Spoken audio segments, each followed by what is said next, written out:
ipakilala kita sa bestie ko. Ito si Flo. I want to help you make intentional buying decisions and a purposeful home. Kaya isi-share ko sa inyo ang honest review ko ng LG washing machine 2-in-1 washer-dryer. Basically, how it works is automatic na siya. Meron na siyang water hose na nakadiretso dun sa washing machine. So, yung wash, rinse, drain, dry cycle niya, lahat nangyayari na automatically. So, hindi ko na siya kailangan bantayan kung kailangan na ba siya i-drain, kailangan na ba siya i-switch to next na cycle. Yung toddler ko na lang yung babantayan ko. At ang dami ko pang ibang nagagawang chores sa bahay.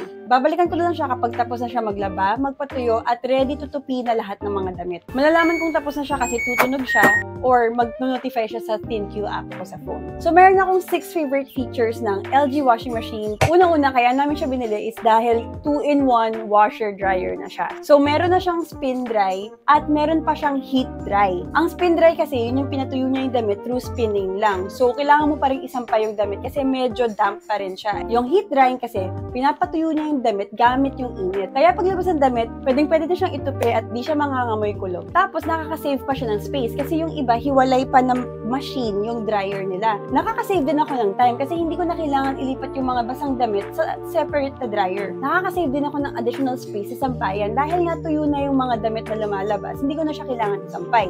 Kung may isasampay man ako, it's mostly mga gusuting damit at mga delicates kasi yung mga yon may tendency masira kapag hinihit. Number 2, favorite ko yung allergy care feature. Kasi gamit na gamit ko to sa mga makakapal na comforter, sa unan, even mga stuffed toys ng anak namin. Kahit nga bedroom slippers na pinapahiram namin sa bisita, ngayon na nag-e-expect kami ng newborn baby, especially helpful yung allergy care feature kasi natatanggal niya yung mga allergens that could cause respiratory and skin problems dun sa newborn baby. But make sure not to use this setting for delicates or yung mga t-shirt na may heat press print kasi masisira siya. Learn from my mistakes. Read the manual and also read yung mga care labels ng damit. Number 3, ang galing maglinis nitong washing machine na to. As in, natatanggal niya yung mga mansya na hindi ko ine-expect na matatanggal pa niya. Lalo sa mga damit at kumot ng toddler namin na madalas talagang madumihan. Tapos, meron pa siyang pre-wash feature para sa mga sobrang duming tela talaga tulad ng mga naputikan na damit o kaya yung mga basahan. Bale, 2 beses niya lalaban yung damit. Yung unang beses is yung pre-wash. Tapos, doon niya tatanggalin yung mga lupa, alikabok. Yung pangalawang beses is yung main wash. Tapos, dito niya lalaban yung damit ng mas thorough. Make sure not to overload the washing machine kasi papangit yung quality ng cleaning pati ng drying.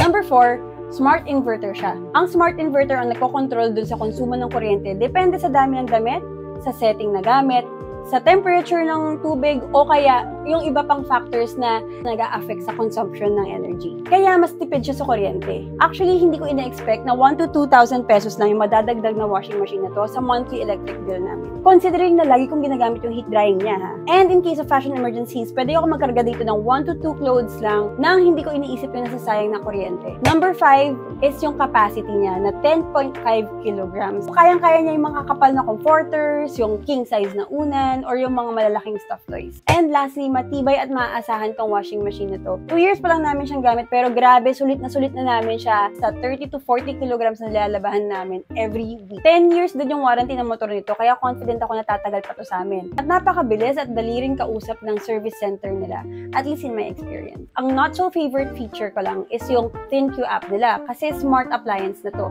So I can actually control the washing machine through my phone. Noong una, helpful siya for me kasi nanonotify ako dun sa app kung tapos na yung labahin or kung kailangan na siyang i-tub clean. Pero lately kasi, I don't check my phone much and nagbabagal din yung phone ko, kaya ang bagal din yung app dun sa phone ko. Pati wala rin akong ibang smart appliance. So wala talaga sa habit ko mag-check ng phone ko to manage an appliance. But despite that, ang final rating ko pa rin dito is 100% I would recommend it. Not only does it clean well, but it also cleans efficiently. Plus, ang dami pa niyang features na very helpful sa mga laundry problems ko. Grabe yung na-add ng appliance na to sa peace of mind ko, and it's definitely worth the investment. Find purpose in every purchase. FYI!